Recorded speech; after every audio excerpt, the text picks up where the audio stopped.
Subscribe करिए हमारे educational channel को और नए वीडियो के नोटिफिकेशन पाने के लिए बेल आइकॉन को दबाइए।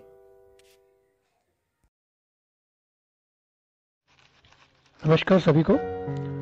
आज के सीखने के क्रम में हम इतिहास हिस्ट्री विषय के अंतर्गत एक इम्पोर्टेंट टॉपिक छोटे छोटे राज्यों का विकास पिछले वीडियो में हमने उसके बारे में जाना था। तो उसके आगे का जो चैप्टर है जीवन में किस तरीके से बदलाव आया, जो कि सन 650 ईस्वी से 1200 ईस्वी के बीच भारत में जनजीवन किस तरीके से परिवर्तित हुआ, चेंज हुआ, उसके बारे में जानेंगे। अगर आपने पहला वीडियो नहीं देखा है तो डिस्क्रिप्शन में जाकर या आई बटन में जाकर उसे देख सकते हैं। साथ ही साथ वीडियो जो है हमारा जनरल नॉलेज के जितने भी इम्पोर्टेंट पॉइंट है इस टॉपिक से जुड़े हुए, उसको भी हम इस वीडियो में जानेंगे। और पीडीएफ आप डिस्क्रिप्शन में जाकर डाउनलोड कर सकते हैं। वहां पे सोशल लिंक हमारा जो आपको यहाँ दिख रहा है, वहां से जाकर आप हमारे सोशल लिंक जो एजुकेशनल लिंक है वहां पे आप जुड़ सकते हैं।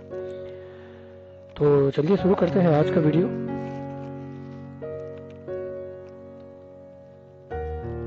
आज के वीडियो में मुख्य रूप से हम जिन बातों को जानेंगे, सबसे पहले उसे एक नजर में हम जान लेते हैं कि कौन कौन से मुख्य बातों को आज के वीडियो में हम शामिल करेंगे या आज के वीडियो के मुख्य हाइलाइट्स कौन कौन से रहेंगे।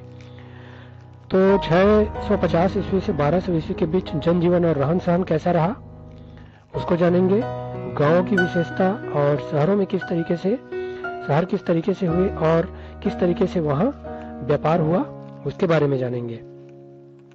साथ ही साथ कुछ विशेष शब्द जिनके अर्थ जानना हमें जरूरी है, जैसे पल्ली हो गया, ऊर, नाडू, ब्रह्मदेव, पंचकूल, ये सभी विभिन्न कक्षाओं में और कॉम्पिटिटिव एग्जाम में पूछे जाते हैं, तो इनके अर्थ जानेंगे हम आज की वीडियो में। साथ ही साथ महिलाओं की स्थिति उस समय कैसी थी, महिलाओं पर क्या क्या पाबंदियां थी उसको जानेंगे।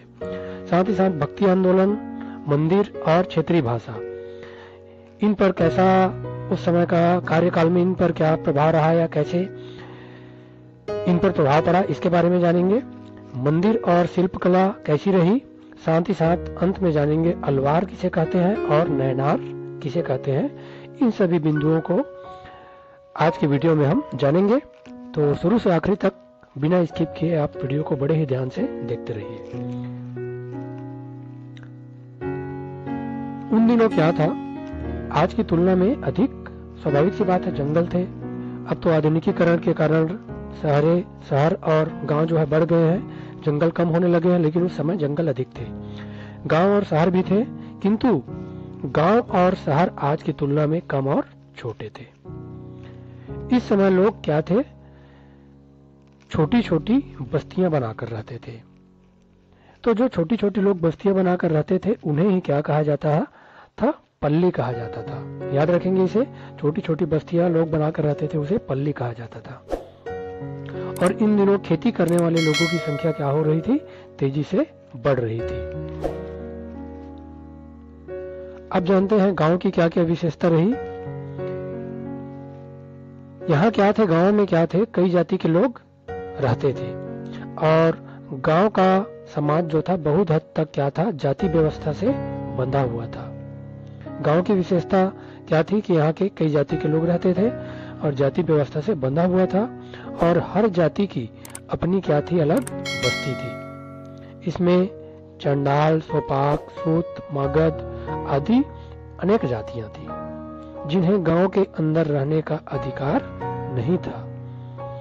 और ये जातियां जो थी उनमें वे क्या करते थे, वे जानवरों का शिकार करना, उनके खाल निकालना, चमड़े की चीज बनाना, लकड़ी काटना और स्मशान में क्या करना, काम करना, जैसे काम क्या करते थे ये लोग करते थे।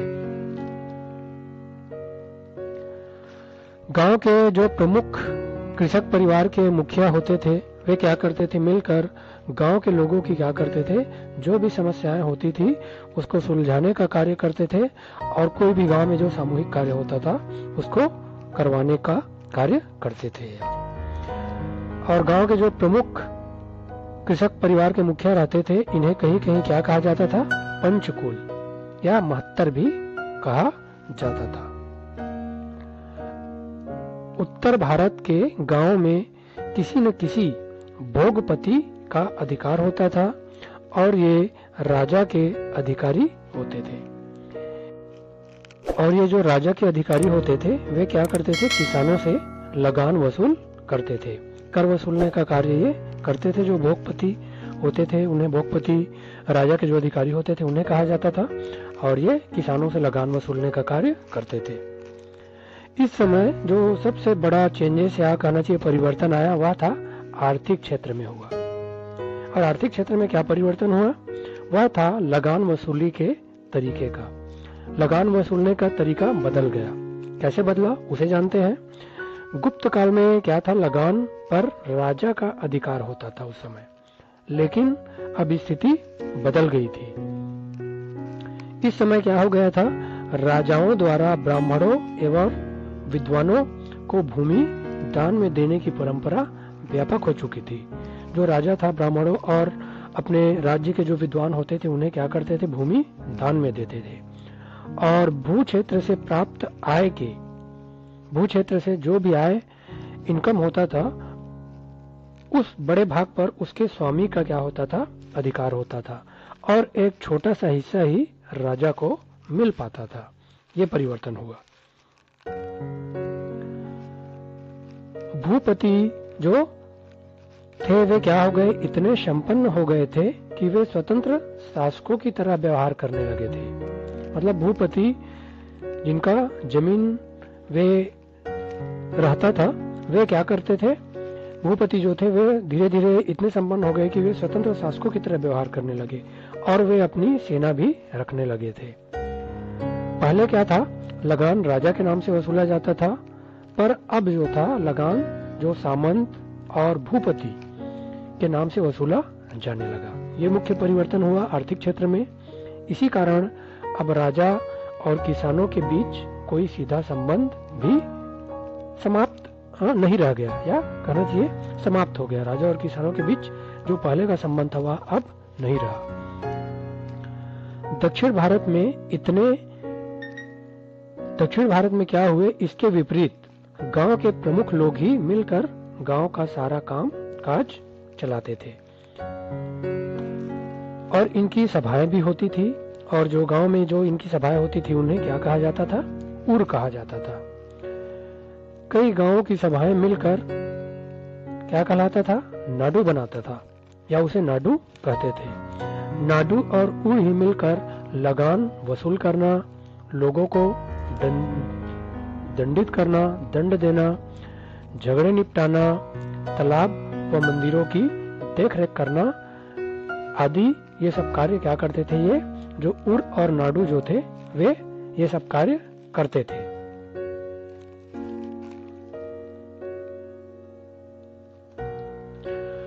उन दिनों समूचे उत्तर भारत के गांवों में ब्राह्मणों का क्या था, बड़ा महत्वपूर्ण स्थान था। उन्हें जगह जगह गांव के गांव दान में दिए जाते थे ताकि वे वहां बस जाए, पूजा पाठ करे व लोगों को शिक्षा दे। और ऐसे गांवों को क्या कहा जाता था, ब्रह्मदेव कहा जाता था। जैसे ऊपर हमने देखा था कि ब्रह्मदेव किसे कहते हैं, तो इसे ब्रह्मदेव कहा जाता था। अब जानते हैं महिलाओं पर क्या स्थिति थी उस समय, या महिलाओं पर क्या क्या पाबंदियां थी 650 से 1200 ईस्वी के बीच, उसे जानते हैं। इस काल में महिलाओं पर तरह तरह की पाबंदियां लगने लगी थी। वे क्या थी, वे अपनी मर्जी से पढ़ना, शादी करना, यात्रा करना, व्यवसाय करना या लोगों से मिलना जुलना, ये सबको क्या था, महिलाएं अगर अपनी इच्छा से करती थी तो इन्हें अच्छा नहीं समझा जाता था। और इस समय इन दिनों क्या हुआ, मुख्य रूप से निम्नलिखित कुरीतियां समाज में बढ़ने लगी थी। और वे क्या क्या कुरीतियां थी उसे जानते हैं। इन कुरीतियों में पहला है बाल विवाह। बाल विवाह नाम से स्पष्ट है, कम उम्र में शादी करवा दिया जाता था, बाल विवाह प्रचलित था उस समय। सती प्रथा। अगर किसी स्त्री के पति की मृत्यु हो जाती थी तो पति की चिता में ही उस महिला को क्या किया जाता था, जिंदा जला दिया जाता था। विधवा विवाह, अगर किसी महिला के पति की मृत्यु हो जाए तो विधवा हो जाने के बाद उसे दोबारा किसी और पुरुष से विवाह करने की अनुमति नहीं थी, तो विधवा विवाह पर उस समय क्या था, मना ही था। ये कुरीतियां उस समय बढ़ने लगी थी। और आगे जानते हैं, और ये सभी बातें समाज में फैल रही थी, ये कुरीतियां जो थी समाज में फैल रही थी। इस कारण महिलाओं को समाज में पहचान बनाने के या उन्हें आगे बढ़ने के मौके नहीं मिल रहे थे। और ये बातें केवल उच्च जाति के लोगों तक ही सीमित नहीं था, बल्कि जो साधारण जाति के लोग भी थे वे भी इन कुरीतियों को मानने लगे थे या इनका अनुकरण करने लगे थे। आगे जाकर हम देखेंगे कि महिलाएं जो थी इन बातों का विरोध कैसे किया, उन्होंने इन सभी कुरीतियों का विरोध कैसे किया, आगे के और जो वीडियो आएंगे उसमें हम जानेंगे। और जो ये विभिन्न कुरीतियां थी उनके कुछ हमें साक्ष्य या अवशेष मिले हैं, जैसे छत्तीसगढ़ के रतनपुर में महामाया मंदिर के समीप बड़ी संख्या में सती चौरे मिले हैं। वहां से इनसे इस क्षेत्र में सती प्रथा के प्रचलित होने की जानकारी मिलती है। और प्रत्येक वर्ष माघ पूर्णिमा में यहाँ मेला लगता है, इसे आठा बीसा का मेला कहते हैं। वर्तमान समय में बाल विवाह, सती प्रथा, ये जो कुरीतियां हैं वे कानूनन अपराध हैं या कानूनी कोर्ट द्वारा, सुप्रीम कोर्ट द्वारा इन्हें कानूनन अपराध घोषित कर दिया गया है। अब जानते हैं 650 से 1200 ईस्वी के बीच शहरों का कैसे विकास हुआ और व्यापार कैसे बढ़ा। खेती के विस्तार के साथ गांवों के बीच आमतौर पर छोटे छोटे शहर विकसित हुए। और ये छोटे छोटे शहर विकसित हुए, ये यहाँ क्या थे, मंडपिक या मंडी होते थे, जहाँ से दूर दूर से व्यापारी जो थे वे अपना सामान खरीदने बेचने आते थे। और इन्हें जो स्थायी दुकानें थी वहाँ इन मंडियों में, उन्हें क्या कहा जाता था, विथियां भी कहते थे या विथियां होती थी वहाँ, जिनमें कई तरह के कारीगर होते थे। वे कारीगर बुनकर, कुम्हार, पत्थर तराशने वाले, बढ़ाई, सोनार आदि रहते थे। उन दिनों व्यापार जो था सिर्फ देश में ही नहीं बल्कि साथ साथ दूसरे देशों से भी होता था। इसमें भारत के प्रमुख जो बंदरगाह थे, खासकर कहना चाहिए गुजरात, कोंकण, केरल, तमिलनाडु, ये प्रमुख रूप से व्यापारिक बंदरगाह थे, व्यापार के प्रमुख केंद्र थे या यहाँ से व्यापार होता था। इस तरह यहाँ के लोग दूर दराज के लोगों की संस्कृतियों व धर्मों के संपर्क में आए।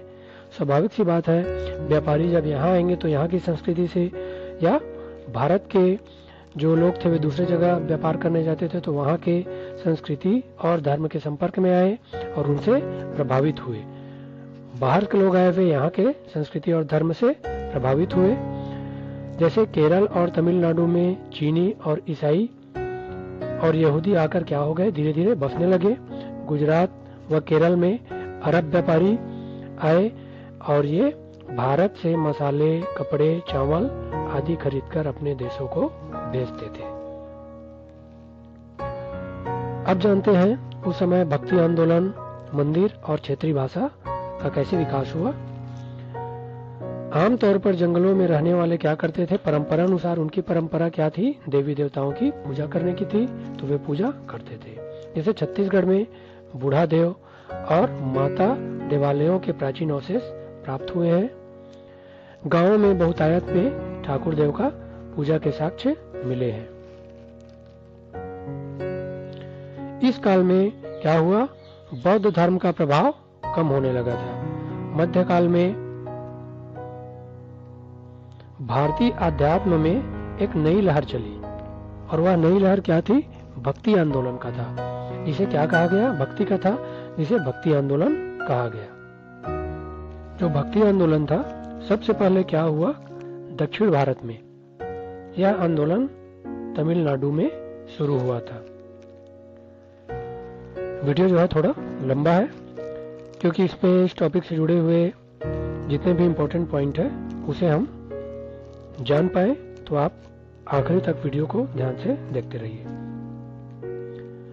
तो भक्ति आंदोलन दक्षिण भारत में तमिलनाडु से शुरू हुआ। वहां शिव और विष्णु के कई संत भक्त हुए और ये लोग क्या थे, सभी जातियों के थे।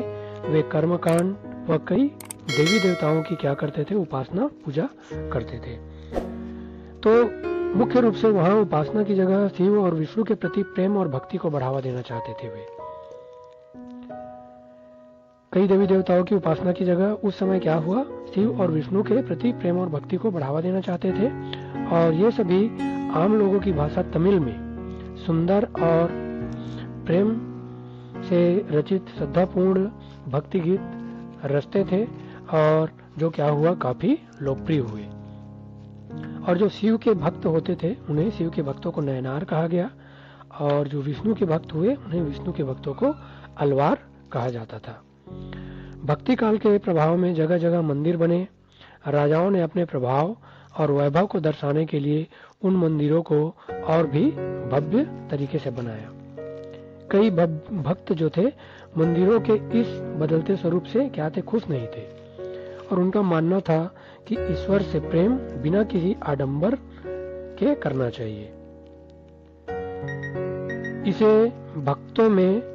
ऐसे भक्तों में प्रमुख थे कर्नाटक के लिंगायत या वीर शैव, मुख्य रूप से जो बिना आडंबर के भक्ति मार्ग को अपनाना चाहते थे या अपनाए जिन्होंने। मंदिर और शिल्पकला उस समय की बात करें तो इस काल में बनने वाले मंदिर क्या थे, काफी बड़े होते थे। उनमें गर्भगृह, शिखर तथा कई छोटे बड़े मंडप होते थे। दूर से ही मंदिरों के शिखर दिखते थे जो गर्भगृह पर बनाए जाते थे। तो गर्भगृह क्या होता था, गर्भगृह उस कमरे को कहा जाता था जिसमें देवी देवताओं की मूर्तियों की स्थापना की जाती है। और इन मंदिरों में प्रवेश के लिए सबसे पहले मुख्य मंडप आता है, जिसके बाद अर्धमंडप और महामंडप आदि होते थे।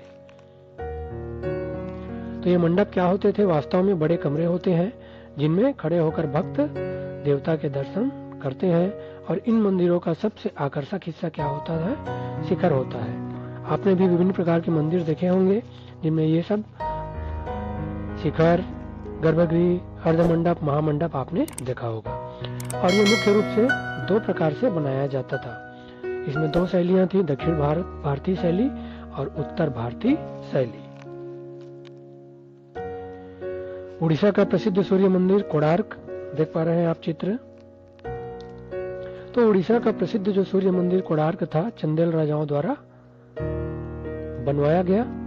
खजुराहो का मंदिर राजराज चोल द्वारा बनवाया गया। खजुराहो का राजराज चोल द्वारा बनवाया गया राजराजेश्वर मंदिर। इस काल के मंदिर निर्माण कला के जो है सुंदर नमूने हैं। छत्तीसगढ़ में कलचुरी शासकों द्वारा बनवाया गया रतनपुर का मंदिर, गंडई पंडरिया का मंदिर और जाजल देव द्वारा निर्मित शिवरी नारायण का मंदिर तथा गोपाल देव द्वारा निर्मित कबीर धाम कवर्धा का भोरन देव मंदिर इस काल के निर्माण की कला को क्या करते हैं, दर्शाते हैं मुख्य रूप से। तो ऐसे ही और एजुकेशनल वीडियो के लिए आप सभी हमारे एजुकेशनल प्लेटफॉर्म और हमारे सोशल जो एजुकेशनल प्लेटफॉर्म जो लिंक है वहाँ पे आप जाके विजिट कर सकते हैं और साथ ही साथ PDF डिस्क्रिप्शन में जाकर आप डाउनलोड कर सकते हैं और विभिन्न प्रकार के जो एजुकेशनल मटेरियल है वहाँ से आप पा सकते हैं। तो ऐसे ही और एजुकेशनल वीडियो के लिए आप सभी हमारे साथ जुड़े रहिए। साथ ही साथ चैनल को लाइक, शेयर और सब्सक्राइब करिए। आप सभी का बहुत बहुत धन्यवाद। Thank you.